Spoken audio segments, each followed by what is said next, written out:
El juicio que más ha concentrado la atención en la historia reciente de Colombia tuvo hoy su fallo en segunda instancia. El Tribunal Superior de Bogotá absolvió al expresidente Álvaro Uribe de los delitos de soborno en actuación penal, soborno a testigos y fraude procesal. Con esta decisión se cayó el fallo que condenaba al exmandatario a 12 años de cárcel. La determinación leída esta mañana contiene muy duros cuestionamientos al papel de la jueza de primera instancia, a la Fiscalía y a la Corte Suprema de Justicia. Antes de conocer los detalles de este caso, veamos lo que dijo el exmandatario hace minutos en su casa de Río Negro, Antioquia. Compatriotas, muy estimados comunicadores representantes de los diferentes medios. Primero, doy gracias a Dios. Gracias a mis abogados, el maestro Jaime Granados, el equipo de su oficina, con el doctor Barraza, el profesor Jaime Lombana, el equipo de su oficina, con el doctor Guillermo Uribe, los jóvenes abogados, Juan Felipe Amaya, Franklin Guevara, Víctor Mosquera, Alejandro Sánchez. Gracias a mi familia por su compañía, a todos, a mi señora, a tantos profesionales que me ayudaron con sus conceptos jurídicos rigurosos. Quiero agradecer muy especialmente a Carolina Escamilla, Julia Correa Nuti y a Isabel Mejía por su dedicación. Me ayudaron a tomar nota de todas las audiencias y a preparar mi defensa. Gracias a ustedes en los medios de comunicación, a todos los medios de comunicación de Colombia, a los grandes, a los pequeños, a los medios comunitarios, por su paciencia. Al margen del tema político, expreso mi gratitud a Vicky Dávila y a Semana, que en su momento revelaron ante la opinión pública los fundamentos de este proceso. Gracias a mis compatriotas y a tantas personas de la comunidad internacional por sus mensajes, su apoyo y sobre todo por sus oraciones. Agradezco la solidaridad de tantos compañeros de lucha. Hago votos para que personas que resultaron involucradas en este proceso, como el doctor Diego Cadena y el magistrado Álvaro Hernán Prada, rápidamente puedan superar sus dificultades. Hoy recordé a mis profesores de la Facultad de Derecho de la Universidad de Antioquia, de ideas contrarias, opuestas entre ellos, como Carlos Gaviria y Nodier Agudelo. Sin embargo, infundían en la cátedra que la majestad de la justicia tiene que estar por encima de la política. Insistían a mis compañeros que preparaban para jueces que no juzgaran percepciones sobre el ser humano, que se restringieran al cotejo entre la norma jurídica y los hechos. Indicaban que para conocer al individuo, profundizaran en el individuo, sin dejarse impresionar por los juicios de amigos o adversarios. Ofrezco mis excusas a la justicia y a la Procuraduría por todo el tiempo que he quitado por este proceso. Lo único que les puedo decir es que he dicho la verdad a mis compatriotas a lo largo de esta extensa vida pública. Pido a la providencia energía y tranquilo discernimiento para trabajar por Colombia. Pido a la providencia que me dé toda la nobleza para luchar por este gran pueblo, del que me siento muy orgulloso en pertenecer, el gran pueblo colombiano. Muchas gracias a todos ustedes. En un fallo en segunda instancia que se extendió por más de 6 horas, la Sala Penal del Tribunal Superior de Bogotá absolvió al expresidente Uribe y tumbó su condena a 12 años de cárcel. Aquí los detalles. absolver a Álvaro Uribe Vélez de los delitos de soborno en actuación penal y fraude procesal. Para llegar a esta decisión, el magistrado Manuel Merchán inició la lectura del fallo de segunda instancia a las 8 de la mañana, tal como lo anunció desde la semana anterior. El primero en presentarse fue el expresidente Álvaro Uribe Vélez, condenado a 12 años en primera instancia de este caso. Álvaro Uribe Vélez presente, como usted lo ha dicho, en mi calidad de procesado, honorable magistrado.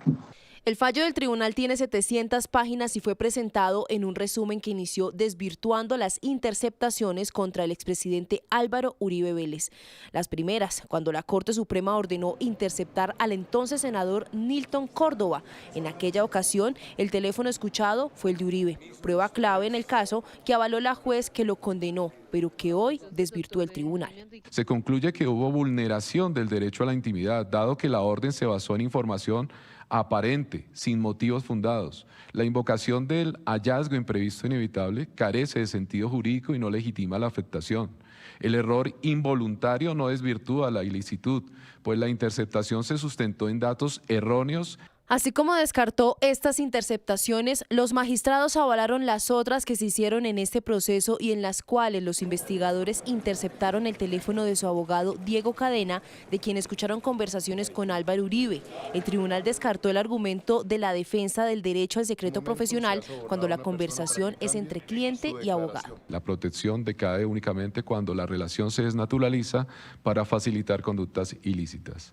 Se trae a colación casos jurisprudenciales relevantes en los cuales ha validado la interceptación cuando el abogado participa en un plan criminal. Se precisó que el secreto profesional no protege comunicaciones orientadas a la comisión de delitos.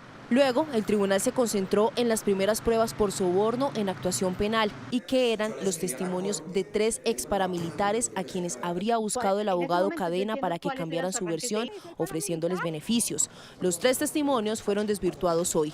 Esta fue la posición frente al testigo estrella, Juan Guillermo Monsalve, a quien en la primera instancia la juez Sandra Heredia le dio credibilidad, lo que permitió condenar a Uribe. La sentencia de primera instancia incurrió en errores metodológicos, falacias interpretativas y valoración sesgada de pruebas, al construir inferencias sobre subordinación funcional y dolo sin respaldo objetivo.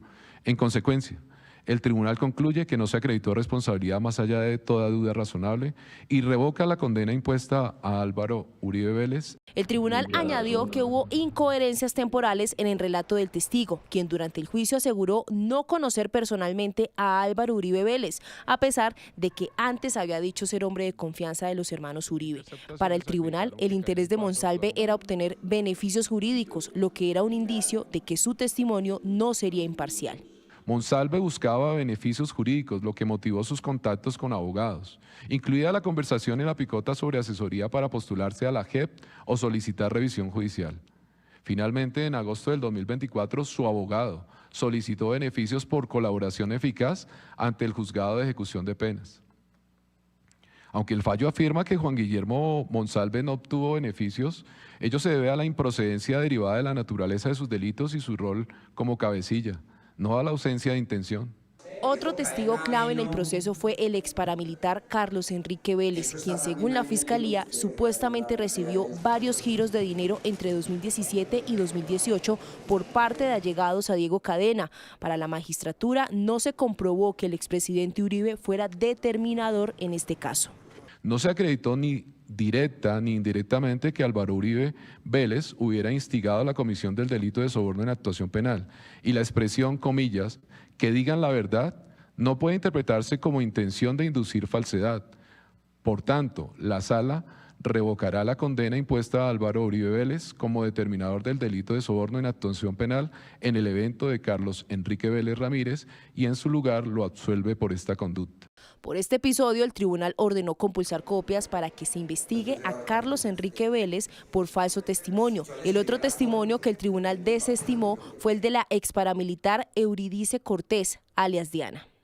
Respecto al delito de fraude procesal, este se fundamentaba en que en el año 2018 el abogado Diego Cadena, actuando como apoderado de Uribe, presentó ante la Corte Suprema de Justicia varios escritos y cartas de exparamilitares en los que afirmaban que Iván Cepeda los había presionado para declarar contra el expresidente. La Fiscalía sostuvo que esas cartas y declaraciones fueron obtenidas de manera irregular y que los testigos recibieron dinero o promesas de beneficios para firmarlas, argumento que el tribunal desacreditó y procedió a absolver a Álvaro Uribe por este supuesto delito. No se demostró que las cartas contuvieran ilicitud con capacidad de inducir en error a los jueces. El uso del término libreteadas por la sentencia desvaloriza coincidencias entre testimonios calificándolas como texto acomodado, mientras resta credibilidad a divergencias, sin explicar por qué las manifestaciones concurrentes que niegan inducción a la falsedad debían expresarse de forma distinta si eran veraces. En conclusión, la ausencia de prueba directa inferencial sobre la falsedad y artificio idóneo impide configurar el tipo penal del fraude procesal. Por ello, se ha de revocar la sentencia de primera instancia. Con la absolución del tribunal se ordenó levantar la detención domiciliaria que estaba suspendida temporalmente y se ordenó borrar las anotaciones y antecedentes judiciales que le quedaban al exmandatario por este proceso. Durante la lectura del fallo, el magistrado Manuel Antonio Merchán desarmó uno a uno los argumentos de la jueza Sandra Heredia, quien falló este caso en primera instancia. Le atribuyó fallas, contradicciones y valoración sesgada en el caso del exmandatario. Mientras punto a punto el magistrado del Tribunal Superior de Bogotá, Manuel Antonio Merchán, deshacía los argumentos con los que la juez Sandra Heredia condenó en primera instancia al expresidente Álvaro Uribe. Lo que la sentencia califica como plagadas de ambigüedades. El togado cuestionó los razonamientos de la juez, los que calificó de vagos, subjetivos y hasta imprecisos. La sentencia de primera instancia incurrió en errores metodológicos, falacias interpretativas y valoración sesgada de pruebas, al construir inferencias sobre subordinación funcional y dolo sin respaldo objetivo. Según el magistrado, la sentencia de la jueza Heredia fue contradictoria y además desmeritó testigos, descalificando testigos afines a la defensa por inclinación política o vínculos previos, mientras se acreditó sin igual exigencia a testigos a cargo con reconocida capacidad de invención como Carlos Enrique Vélez, cuya mendacidad fue admitida, pero se validaron a partes que respaldan la acusación. La sentencia incurre en contradicciones al exigir denuncia inmediata de ofrecimientos a testigos de la defensa. Los cuestionamientos incluso fueron más allá. La sentencia incurre en falacia de petición de principio al asumir como verdaderos los hechos que sustentan la acusación sin una valoración contrastable. Se parte de la premisa de que si una versión acusa a los hermanos Uribe, es verdadera, y si no, es falsa. Y sobre las grabaciones que fueron pieza central en este caso, Merchán aseguró que la orden judicial que las avaló en este proceso se basó en información errónea, configurando incluso una afectación a la intimidad. Se desestimó el dictamen pericial de informática forense sobre los mensajes extraídos del celular de Álvaro Hernán Prada, alegando que la conversación a formato HTML comprometía su integridad, pese a que el perito explicó que solo se simuló la visualización original sin alterar el contenido. Este rigor no se aplicó a las grabaciones obtenidas mediante relojes espía, ni a los chats presentados por la Fiscalía, que también carecían de secuencia. La Corte Suprema de Justicia será quien tenga la última palabra sobre este caso. La decisión de la Sala Penal del Tribunal Superior de Bogotá no fue unánime. La magistrada Leonor Oviedo salvó su voto y sustentó las razones de su decisión. Para la magistrada Leonor Oviedo, la sentencia de primera instancia en contra del expresidente Uribe, que lo condenaba a 12 años de cárcel, debió ratificarse. La única decisión posible era confirmar la sentencia. La togada, que estuvo en desacuerdo con sus compañeros de la Sala Penal del Tribunal Superior de Bogotá, explicó los motivos para presentar su salvamento de voto. Debió confirmarse en su totalidad.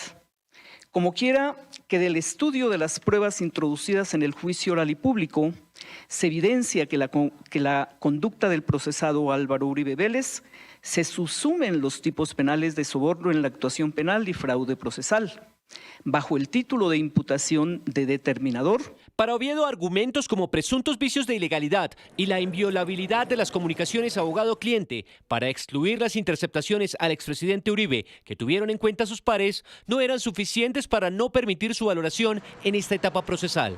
La exclusión decretada carece de soporte en este marco y no encuentro razón válida para prescindir de esos elementos de convicción. Correspondería entonces incorporar esas comunicaciones al debate y someterlas a su valor. Y agregó que a su juicio no había motivación para contrariar el precedente judicial marcado por la Sala de Instrucción de la Corte Suprema en 2019, que ya había negado la exclusión de dichas pruebas. Se debió respetar tal postura del superior jerárquico y funcional. Desconocer aquella línea vulnera la seguridad jurídica y el precedente judicial, porque erosiona la expectativa de las partes y de la comunidad sobre las decisiones consistentes en un mismo caso.